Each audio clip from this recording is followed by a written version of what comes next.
Hello. So, I have had a lot on my mind lately, and I don't even have the time to process all my thoughts, much less share them all.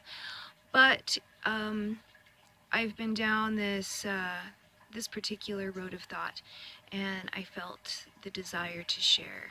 So, um, as you may have seen, I've been embarking on this new journey of self-expression and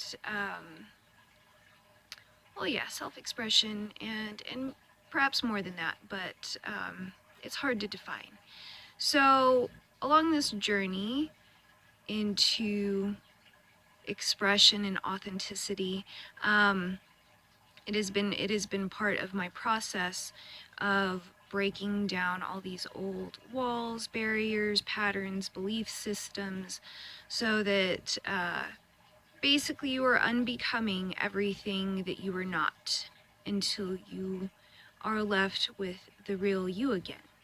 And it is a lot of deep work. It's taken many years because it takes us a long time to get to the state that we are in, and to return to our original wholeness. It takes time to get there as well.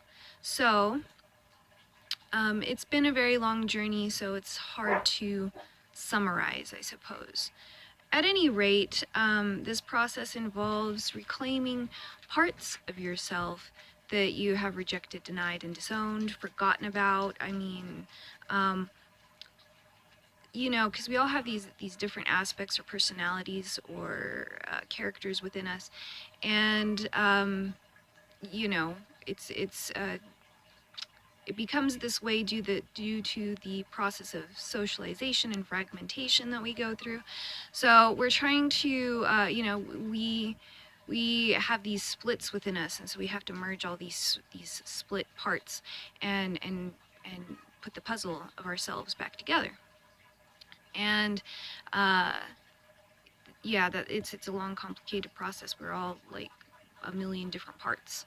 So I've been facing some of these different parts that I am trying to reintegrate into myself, and a lot is becoming more clear to me as I continue down this path, and it's been awesome, and it's part of what I want to share with you as I go along. But basically, the one part I'm going to be speaking of right now is the inner mischief maker, and so that's why I'm sitting next to my girl Harley. Yeah, because she's always been close to me, as have been many of the chaos and trickster gods, and all the just kooky characters like that. The lunacy and craziness, Alice in Wonderland, the Mad Hatter. All of those characters have always been the ones I'm most drawn to in certain ways. A lot of ways, they're always ones that stick out to me the most. And so I have this inner trickster, this inner, wild thing. And we all have that inner wild thing. So as we grow, we are kind of, we are shamed for our wildness, shamed for our mischievousness, and we end up suppressing that part of ourselves. We believe that it is wrong. It's going to get us in trouble. I was always afraid to let her out within me, and she would come out anyways. Like, there was just times she just didn't care. Just couldn't care. She was pent up for too long, and I've done some crazy things, and it was all a fun ride, and I regret none of it. It was all the craziest things I've done were totally worth it, and I always try to live by that saying that the only regrets that you're likely to have in life is what you didn't do, not what you did do. So you should just go for it and try it anyways, even if it scares you, even if it's crazy, even if it's dangerous sometimes. It's worth it. It's worth it. If you have that desire, you're meant to follow it. It's for a good reason. It has some experience. Through that experience, it has something to show you, something to help you along your way to grow. And so the thing with all these trickster gods, the chaos gods, coyote and raven and all of them, is they teach this balance of balancing the sacredness with irreverence, seriousness with laughter. They come to trick you out of it. And I feel like being an adult is a constant struggle of you have to be serious and responsible all the time, and you don't we don't celebrate life enough. We don't let the wild thing out. We don't go do stuff for fun.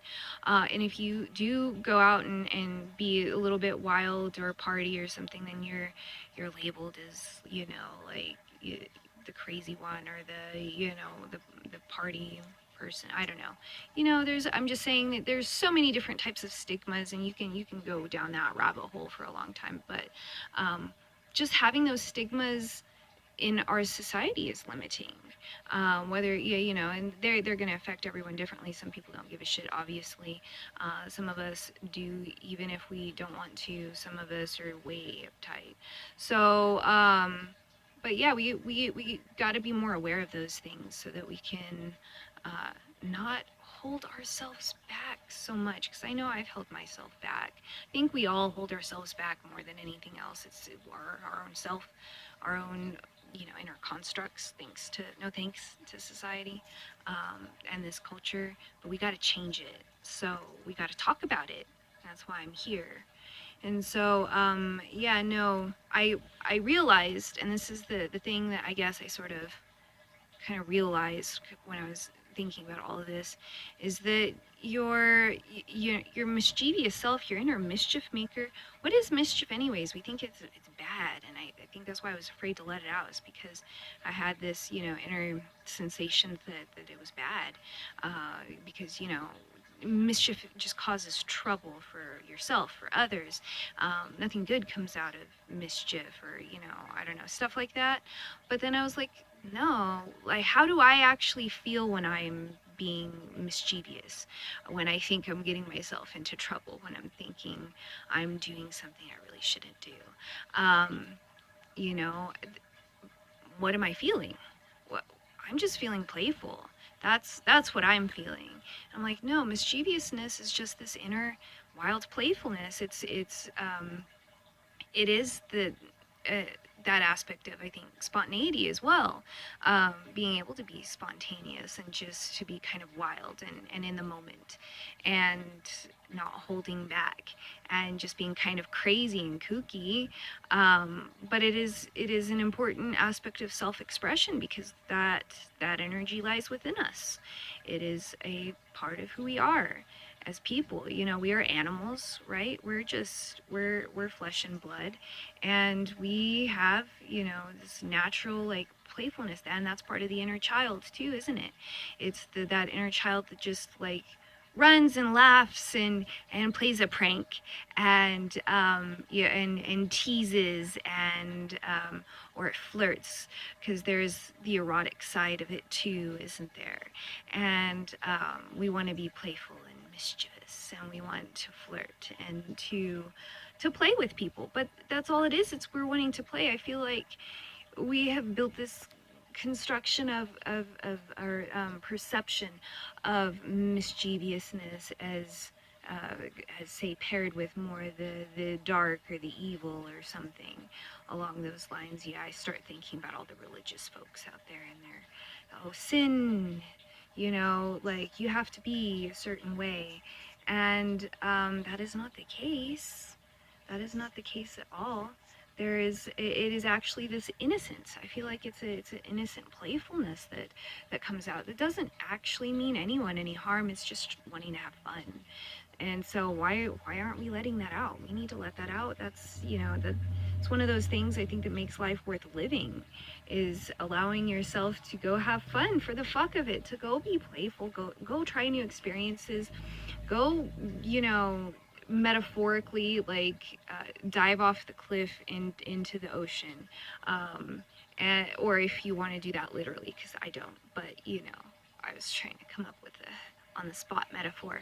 But go do something that you've always, you know, wanted to do, those bucket list items, like your most secret desires or fantasies.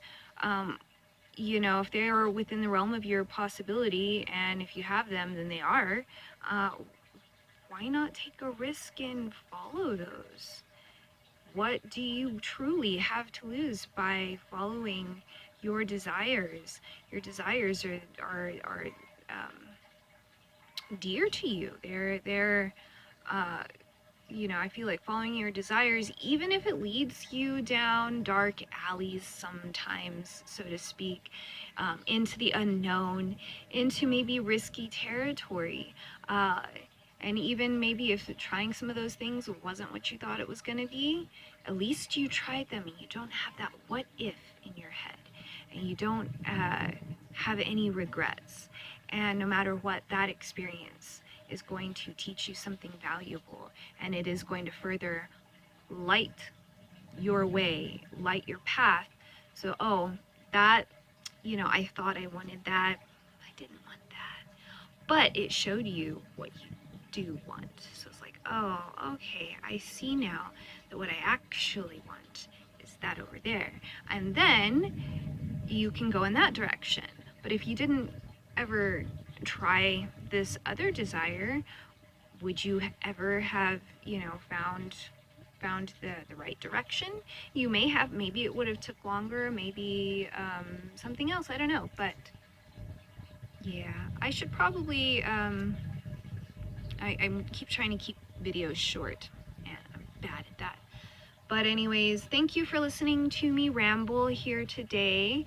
And it was very just on the spot, but I thought it was some valuable thoughts that I would share with you. So I hope that you enjoyed them. And yeah, you all take care and have a lovely day. Until the next time I decide to ramble at you. Namaste.